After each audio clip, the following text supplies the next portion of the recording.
Wait lang.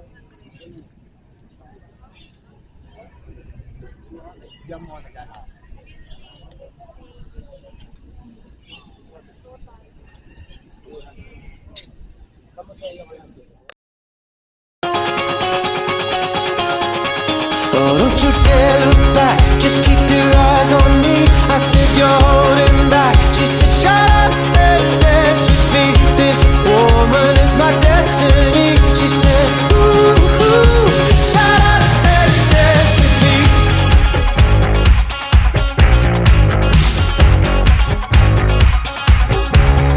We were victims of the night, the chemical, physical kryptonite. Helpless to the face and the fading light.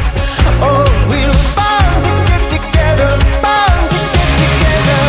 She took my arm, I don't know how it happened. We took the floor and she said, oh, don't you dare look back, just keep your eyes on me. I said you're holding back. She said shut up and dance with me. This woman is my destiny. She said ooh, ooh, shut up and dance with me. In today's episode of the LAKBAY Lupa Crew, watch us as we immerse ourselves in a breathtaking collection of stunning art galleries where masterpieces whisper stories of creativity and vision. We'll wander through the hallowed halls of remarkable museums, each a treasure trove safeguarding the rich narratives and pivotal moments that have shaped our nation. And together, we'll experience the serene beauty and profound significance of majestic shrines, standing as testaments to our enduring faith and cultural heritage. Mabuhay, fellow travelers! Welcome back sa panibagong episode ng The LAKBAY Lupa Crew. Ako nga pala si Kuya Edson. Ako nga pala si Kuya Jo Marie. Ano pa yung hinihintay nyo? Tara na, mag-impake na ng inyong mga bagahe. Tayo na sa isang di malilimutang paglalakbay sa isang masiklang kayamanan ng sini, kasaysayan at kultura ng Pilipinas. Halika na! Yain na! Okay, so for getting to Fort Santiago, we split up into two groups to make things easier. The car group where De La Cruz, the Kuya, Victoria and I, we all met up at Olvo Valenzuela.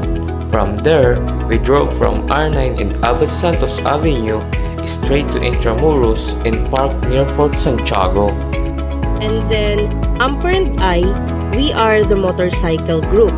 We met at the Valenzuela Gateway Complex and then rode together, taking Paso de Blas Road, C5, R9, C3 to Mel Lopez Boulevard, and then Soriano Avenue to Santa Clara Street, to eventually meet the car group at Fort Santiago parking area. So, a bit of a two-pronged journey to get everyone here. The first location of our lakbay today is Fort Santiago. Years before the Spaniards arrived, Fort Santiago was originally the settlement of Raja Sulaiman. He ruled the place and made it a thriving trading center that was defended by the palisades and swivel guns. But of course, Spaniards came into the picture around 1571, establishing Manila as the capital of the Spanish East Indies. The first fort was made out of logs and earth, but was damaged by the Chinese pirate Limahong in 1574. It was later on rebuilt with stone around 1589 to 1592 and was named after the patron saint of Spain, Saint James the Great, Santiago Matamoros. Did you know that it was occupied not just by one, but 4 countries in total including Spain? It served as the military headquarters for the Spanish and British around 1762 to 1764, Americans from 1898 to 1964, and the Japanese from 1942 to 1945. It was also the place where our national hero Dr. Jose Rizal was imprisoned before his execution in 1896. Today, Fort Santiago is a popular destination spot and a national historical landmark as it reminds the Filipinos of the complex and painful past, as well as the resilience and courage of our heroes. The Rizal Shrine, also known as Museo ni Sir Rizal Santiago, is located within Fort Santiago in Intramuros, Manila. This shrine is dedicated to the life and works of Dr. Jose Rizal, particularly his imprisonment there before his execution, as mentioned by Kuya Regalano earlier. Fort Santiago, a historical citadel, was a key defense fortress during the Spanish colonial period. The shrine occupies the site of Rizal former prison cell. The museum houses various memorabilia related to Rizal, including his personal effects, writings, and artworks. It serves to commemorate Rizal's significance as a national hero and his role in the Philippines Revolution. The shrine also highlights the historical importance, including its use as a military base and prison during the Spanish colonial period and World War II. It was reconstructed in 1953 and renovated in 2014 to attract younger audiences. On to our next destination, the Intramuros. The word Intramuros means within the walls in Spanish. It served as the settlement of the Spaniards and the center of Spanish colonial power in the Philippines for over 3 decades. It was founded by none other than the first Governor General Miguel Lopez de Legazpi. Just like other historical landmarks, it has a purpose. Intramuros served as the political, religious, and economic center of the Spanish East Indies, as it was strategically located on the mouth of Pasig River. The walls were constructed to protect the city from any foreign invasions and were further strengthened throughout the years. Unfortunately, during the Battle of Manila and World War II in 1945, Intramuros suffered heavy damage from bombing. After the war, it was then restored, and today, it is a symbol or a reminder of the Philippines' colonial past, as it showcases Spanish architecture. Today, Intramuros is not just a historical landmark, but a vibrant cultural and tourist destination managed by the Intramuros administration.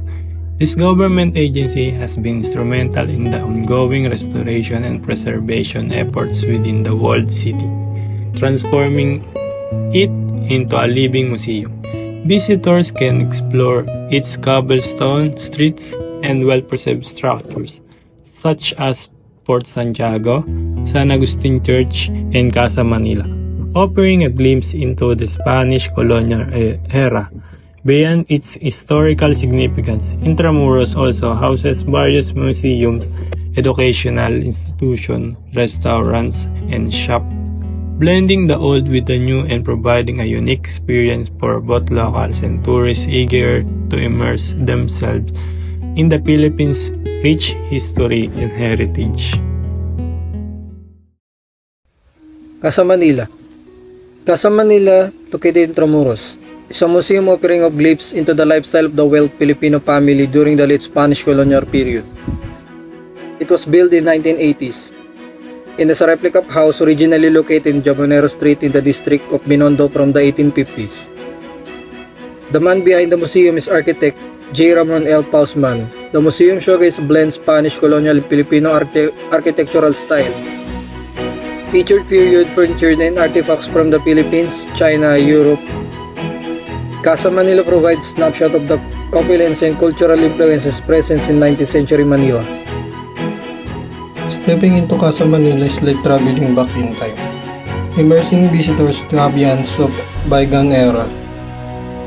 The intricate details of the house, from the grand reception areas, Kaida Sala, to the more private quarters like the bedrooms, alcobas, and the kitchen, kusina, offer the tangible sense of how affluent families live.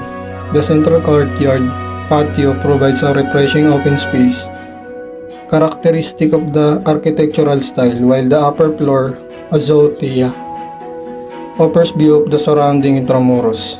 Each room is meticulously furnished with period piers, reflecting the social custom in place of the time, offering insight into the clothing, dining habits, and social interaction of Manila elite during the Spanish colonial period. Our next stop, the National Museum of Fine Arts. The National Museum of Fine Arts in Manila is a key institution dedicated to showcasing and preserving Philippine artistic heritage.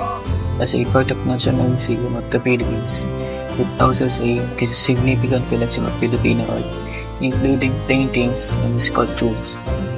The museum is located within the historically significant old legislative building. It is neoclassical structure, originally designed in 1980 by Arlington Duan and Antonio de Leto, completed in 1926. The building served as a seat of the Philippine legislature during World War II. The building sustained damage but was reconstructed in the late 1940s. In 1999, it was repurposed to house the National Museum of Fine Arts.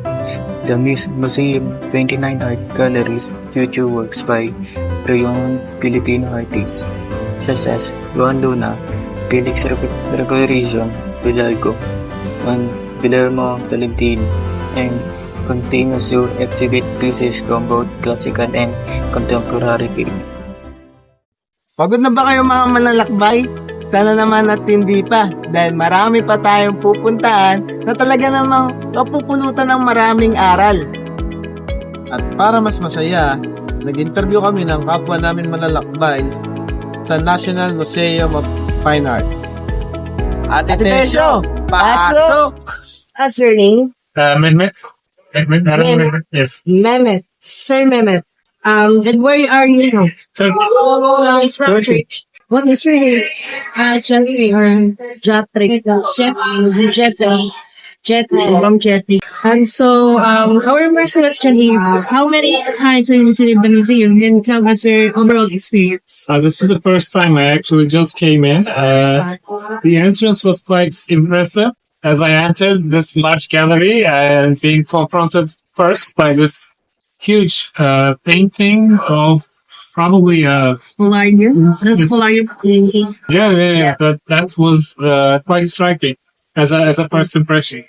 Actually, first time ko. First time. Oh. Yes, so, kakapasok ko lang, hindi ko pa na-explore ng museum. So, yeah, pero based sa mga nakikita ko ngayon sa museum, talaga story na. The second question is, can you tell me about one thing in the museum and what it shows about the history in the Philippines? Again, I just came in, so this is the only thing I could I saw. Well, I also saw the cloakroom and like the entrance, but not much else. Okay, sir. So, since you told us before that the Polarium painting is all about Christianity, do you think that Philippines is pro-Christian? Yes, probably. I mean, I knew that before. Very rich and very talented yung yung mga Pilipino na nakagawa sila ng mga paintings and sculptures na mga natin. The National Museum of Anthropology, located in Manila, is a key component of the National Museum of the Philippines. Its purpose is to house and showcase the country's rich anthropological and archaeological heritage. The museum is situated in the former Department of Finance building, a neoclassical structure. It houses a diverse collection of artifacts that tell the story of the Philippines' past, from its prehistoric roots to its diverse indigenous cultures. Key highlights of the museum include ethnographic and archaeological collections, such as the Kaban ng Lahi Gallery, which features archaeological treasures. The museum also displays artifacts from the San Diego shipwreck, offering insights into the Philippines' maritime history and trade. Additionally, it features galleries dedicated to Philippine textiles, traditional scripts like baybayin, and the cultural heritage of various Mindanao groups. The museum serves as a vital institution for understanding and appreciating the diverse cultural tapestry of the Philippines. National Museum of Natural History. The National Museum of Natural History, located in Manila, is dedicated to showcasing the Philippines' rich biological and geological diversity. It is a part of the National Museum of the Philippines complex, housing the former Agriculture and Commerce Building, later the Department of Tourist Building, a neoclassical structure originally built in 1940. The museum building has significant history, including reconstruction after World War II. The museum features 12 permanent galleries display a wide array of botanical, zoological, and geological specimens. A central feature is the Tree of Life, a structure symbolizing the interconnectedness of the Philippines ecosystem. The museum exhibits aim to educate and foster appreciation for the country's natural heritage. Ano sa tingin nyo, mga malalakbay? Nagustuhan niyo ba ang episode for today? Ayun. Sana naman may natutunan kayo mga bro. Sa susunod ulit. See you next episode!